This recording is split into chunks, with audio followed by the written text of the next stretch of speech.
Hello po, welcome back sa Pauka Sports. Medyo excited na ako, medyo ninenervyos din ako dahil malapit na po yung laban ni Marlon Tapales at ni Naoya Inoue. At syempre, nag-iisip-isip yung mga tao dahil nga dihado po itong bata natin. Ano ba talaga ang susi para manalo itong kababayan natin na si The Nightmare Marlon Tapales dito kay The Monster Naoya Inoue? Pag-usapan po natin yung tatlong susi sa palagay ko. At syempre, i-comment nyo rin po kung ano yung susi para sa inyo para manalo at magwagi itong ating kababayan. Powcast Sports. If you're new here, don't forget to subscribe and hit the notification bell. This content is presented by Arena Plus, Astig sa Sports. Sa mga nanonood po nito, gumawa rin po ako ng tatlong susi para kay Inoue. Although sasabihin nyo, lamado naman si Inoue, madaling sabihin yan. Anyway, for the sake of it, hanapin nyo na lang po sa Pauka Sports. Pero ito po, no, Marlon Tapales, hindi po madali ang bundok na aakyatin ni Marlon Tapales dahil napakahirap na kalaban si Naoya Inoue. Halos lahat ng eksperto ay talagang boto dito kay Naoya Inoue at tila ay hindi pa nagsisimula ang laban ay kinokoronahan na nila ng dalawang undisputed belt. Pero diyan po sila nagkakamali, no? May pag-asa po ang ating pambato. Ito po yung tatlong susi. Ulitin ko po aminado po tayo at totoo naman na dihado talaga itong ating pambato. Pero ito yung pag-asa natin. Ano ba ang dapat mangyari? Para sa akin po, sa aking pananaw po ito po yung unang-una. Dahil po si Naoya Inoue, ito po ay kanyang home court, no? Taga Japan siya. Sa akin, number one keys to win para sa akin, Susi, is volume.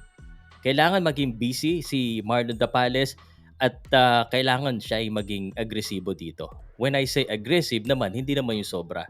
Mahirap kasi baka ma-counter. So it has to be calculated aggression. At don't try to go for a knockout. Don't get me wrong, I still believe knockout will happen. But I think the best thing to do is try to win each and every round by trying to just, hurt him and just try to be aggressive. Mahirap kasi pag kay Naoya Inoue, medyo parang napasarap ka. Pag napasarap ka, baka mapuslitan ka.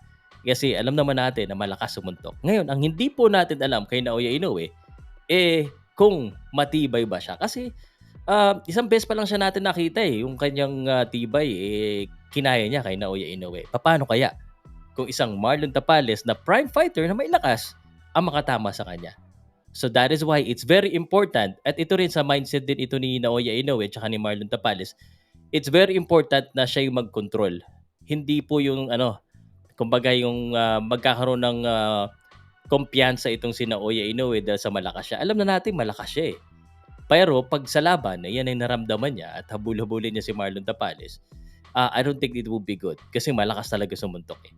It's speaking of that, just in case gawin na ni Naoya Inoue ito, because Naoya Inoue is gonna put him on the rope, lalo na pag nasaktan niya ito si Marlon Tapales. So it's very important po. Kasama po ito sa sa aking volume or calculated aggression. Number 2 is footwork. He needs to dance. And in order for him to dance, he needs to have stamina.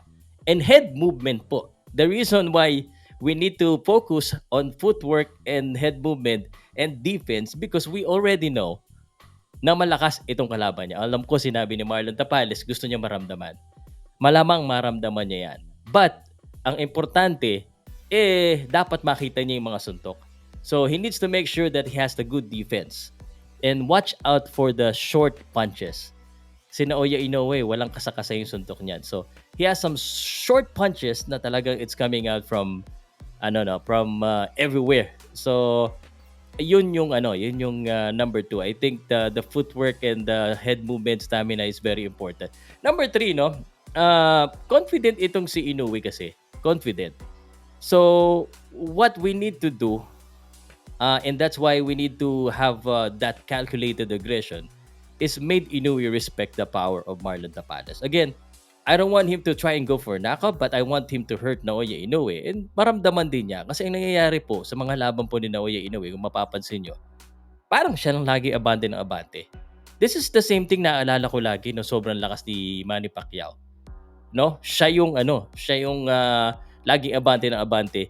I wanna see Naoya Inoue fight on the back pedal. That is why I want Marlon Tapales to have a volume and calculated aggression.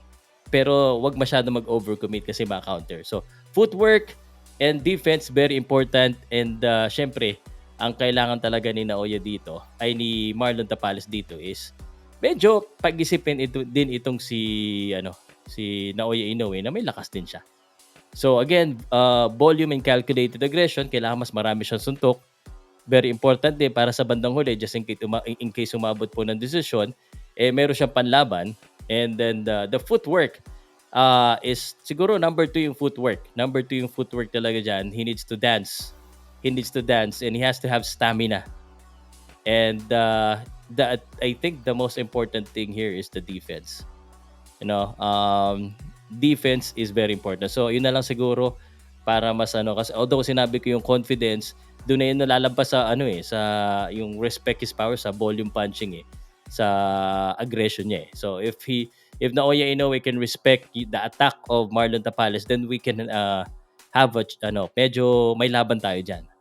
Pag yan ang mangyari. Now, the reason why it's very important the defense kasi alam naman natin na heavy offensive guy itong si Naoya Inoue. If this happened, so kung makita nyo po sa round na nakita natin na Marlon Tapales is also attacking at sumasagot siya at gumagalaw siya, then we have a chance. Kailangan po magalaw si Marlon Tapales dito, head movement, at hindi po masyadong kumpiyansa itong si Naoya Inoue sa kanyang lakas. So, yon ang aking susi para manalo po si Marlon Tapales and I think it's very doable. Kayo po, ano pong naiisip nyo? No? Marami kasi iba-iba po yung opinion ng iba-ibang tao. Pero ikaw, sir, ano sa tingin mo? Ano ba ang dapat gawin ni Marlon Tapales para siya ang magbagi dito sa bakbakan na ito?